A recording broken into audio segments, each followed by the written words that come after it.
Oi pessoal, tudo bem? Espero que esteja tudo bem com vocês. Estou morrendo de saudade. A Pro não vê a hora de tudo isso acabar para que possamos juntos novamente ter nossas aulas presenciais. Enquanto isso, a professora vai precisar que vocês estudem muito, peguem o material, se dediquem à leitura, tem aulas gravadas lá no CPB Eclés, escutem quantas vezes forem necessárias. Se tiverem dúvidas, Pro, tô com dúvida, escreva lá que a professora responde, tá? Eu terei um prazer enorme em responder as dúvidas de vocês. A aula de hoje é uma revisão do capítulo 2, lembrando que o capítulo 3 já está postado no Eclés, você pode escutar a aula quantas vezes for necessárias, ok? Do que se trata o capítulo 2? Corre lá, pega seu livro, tá? Pega lá, eu espero, ok? O capítulo 2 fala sobre a União Ibérica. O que seria isso? Ibérica. Vamos pensar? Vem aqui, Capro, vamos lá para a lousa. Olha só, União Ibérica, só tem 2 países na União Ibérica, Portugal e Espanha. O que aconteceu? O rei da Espanha, Dom Sebastião, ele foi fazer uma visita em uma das suas colônias na África e nunca mais voltou.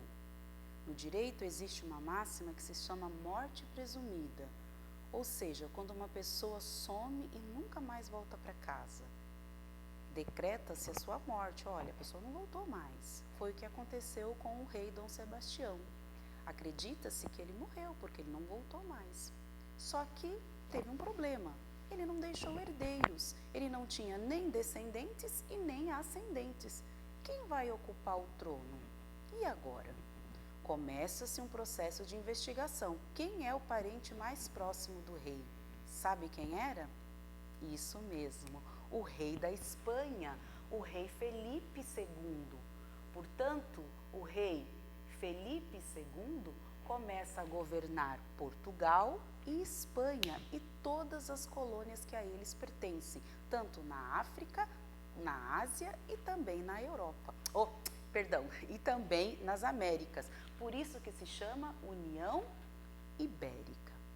Acontece que ele se tornou um monopólio muito grande do açúcar. E isso não é bom, né, para o comércio. Veja, nós passamos por isso recentemente. Você percebeu que no início dessa pandemia que nós estamos enfrentando, um vidrinho de álcool gel custava uma fortuna. Eu me lembro que um vidrinho de 200 ml chegou a custar R$70 e as pessoas estavam pagando porque precisavam. Foi o que aconteceu com o açúcar, né? Um sabor de mel, mas o preço, né? Um preço de fel, muito caro, né? E isso não agradou todo mundo, especialmente com alguns tratados de proibição, né? De comércio, o que irritou especialmente os holandeses, né? Com isso, o que aconteceu? Os holandeses fundaram a Companhia das Índias Ocidentais para fazer concorrência com as Companhias das Índias Orientais.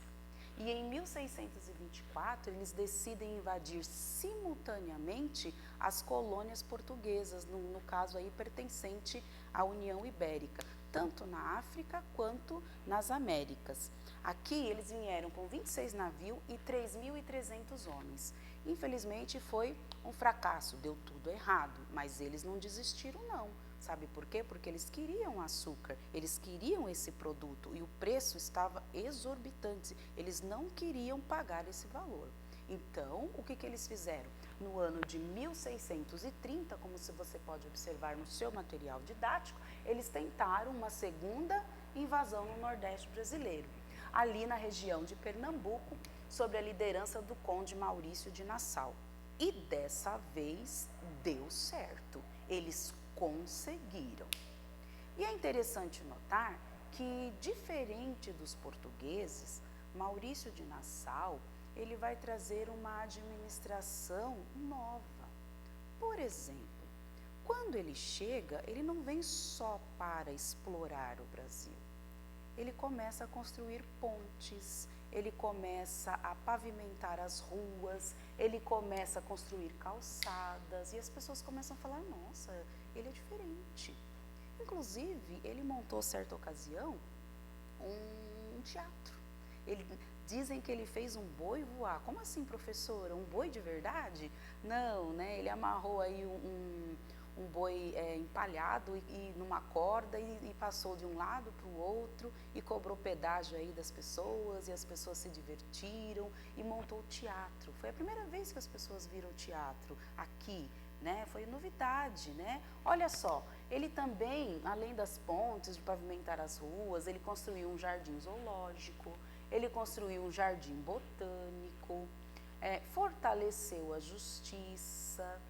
Inclusive, tem relatos que ele mandou para a prisão holandeses, algo inédito, viu? Porque na administração portuguesa, português não ia para a cadeia, né? Não era algo comum isso acontecer, né? Liberdade religiosa, ele era tolerante com as outras religiões, inclusive na sua comitiva tinha judeus. A primeira sinagoga judaica no Brasil foi construída sob a administração de Maurício de Nassau. Juntamente com ele vieram aqui também os protestantes calvinistas e foi construída também a primeira igreja protestante calvinista no Brasil sob a administração de Maurício de Nassau. Sendo assim, conviviam, não de maneira pacífica, mas conviviam judeus, protestantes e católicos na administração aí de Maurício de Nassau, ou seja, ele tentou promover a liberdade religiosa durante a sua administração. Além disso, durante as guerras aí de invasão, todos aqueles senhores de engenho que haviam falido, ele começa a promover empréstimos, fornecer aí empréstimos a juros um pouco menor, tá? Para eles conseguirem reconstruir aí os seus engenhos. Também, no quesito das artes, ele traz uma novidade. Na sua comitiva, ele traz Franz Post e Albert Ekron para pintar a fauna e a flora brasileira. Se pararmos para pensar, professora, mas que coisa, né? Hoje, para nós, parece uma bobagem. Mas por quê? Porque quando você quer ver qualquer coisa de outro país, você entra lá no Google, acessa e na hora você vê a imagem. Eu quero conhecer sobre as sequoias, beleza. Mas naquela época não era assim, né? Eu precisava de alguém que fosse até o lugar, que pintasse. Eu tinha que ter a paciência de esperar a pessoa retornar, expor os quadros, explicar do que se tratava, né? Diz que quando ele mostrou a pintura das araras azuis, da onça pintada, né? As pessoas ficaram maravilhadas. Inclusive, alguns desses quadros estão na Holanda e outros estão expostos na Alemanha. Olha que interessante, né? Então, foi a primeira vez que nós tivemos registro, né, da fauna e da flora brasileira, foi durante aí a administração de Maurício de Nassau, né? E aí, o que aconteceu? As pessoas começam a gostar e a questionar. Olha, eu acho que a administração holandesa está melhor do que a portuguesa. E aí, hein? O que vocês acham? Será que nós teríamos um destino diferente se tivéssemos sido colonizados pelos holandeses ao invés dos portugueses? O que vocês acham? Postem lá no Eclésia para a professora, né? Dê a sua opinião, eu gostaria de saber o que vocês pensam a respeito disso, né? Mas, como nada dura para sempre, o que aconteceu? A dinastia Bragança retorna ao poder em Portugal, né? O rei Dom João IV, ele consegue ali o poder, assume o trono português e a primeira coisa que ele quer fazer é exercer novamente o domínio das suas colônias. Então, ele organiza aí a guerra e quer expulsar todos os holandeses das suas colônias, especialmente aqui no Brasil. E aí vai haver divisões. Tem pessoas que vão querer ficar do lado dos holandeses e tem pessoas que vão querer ficar do lado dos portugueses, né? Os católicos vão querer ficar do lado dos portugueses, os protestantes vão querer ficar do lado dos holandeses. E tem uma figura bem especial que aparece no material didático de vocês. A Pro não consegue lembrar a página agora, mas o nome dele é Calabar. E ele luta muito, mas ao lado dos... Isso mesmo, ao lado dos holandeses, pessoal. Ele defende porque ele acreditava que o governo dos holandeses era melhor.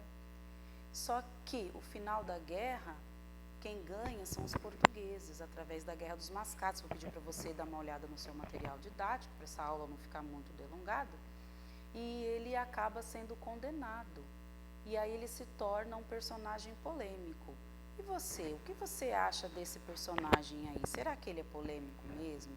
Você acha que ele mereceu a morte por lutar ao lado aí dos holandeses? Ou será que ele lutou por algo que ele acreditava ser melhor para ele e para o país que ele estava vivendo, né? Não se tinha ainda uma noção de Brasil como nação, estou lutando pelo meu país, né? Foi a primeira vez que a gente vai ver esse sentimento, eu luto por algo que eu acredito, vai ser nessa guerra aí, ok? De expulsão dos holandeses. Tá ok, pessoal? Tranquilo até aqui? Vamos lá. A professora colocou uma perguntinha aqui na lousa, só para ver se vocês prestaram atenção, para ver se não tem ninguém dormindo aí em casa, hein? Ó, vamos lá. Na lousa está escrito assim, vem comigo? O que significa a expressão Brasil holandês? Você conseguiu entender o que significa a expressão Brasil holandês? Vou dar um tempinho para você pensar. Enquanto você pensa, eu vou fazer a pergunta de número 2. A pergunta de número 2 é: o que significa a expressão União Ibérica? E aí, já sabe a resposta da número 1? Vamos lá? Vem comigo? Vou responder aqui para você. O que significa a expressão Brasil holandês? Foi o período em que os holandeses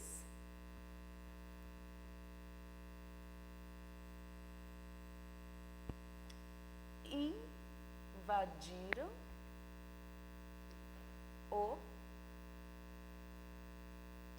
Brasil.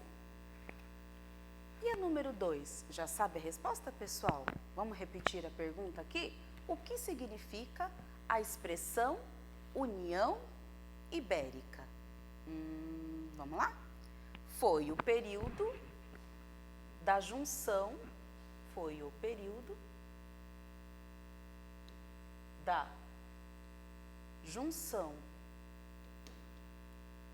da coroa portuguesa com a coroa espanhola, sob o domínio do rei Felipe II. É isso, pessoal. Espero que vocês tenham gostado. Só para relembrar, nós já tivemos essa aula, só uma pinceladinha, ok? Qualquer dúvida, a professora deixou também algum material postado para vocês no Eclass. Entra lá, tem vídeo, tem slide dessa aula, tem material para vocês fazerem exercício, tá bom? Um abraço, nos vemos em breve.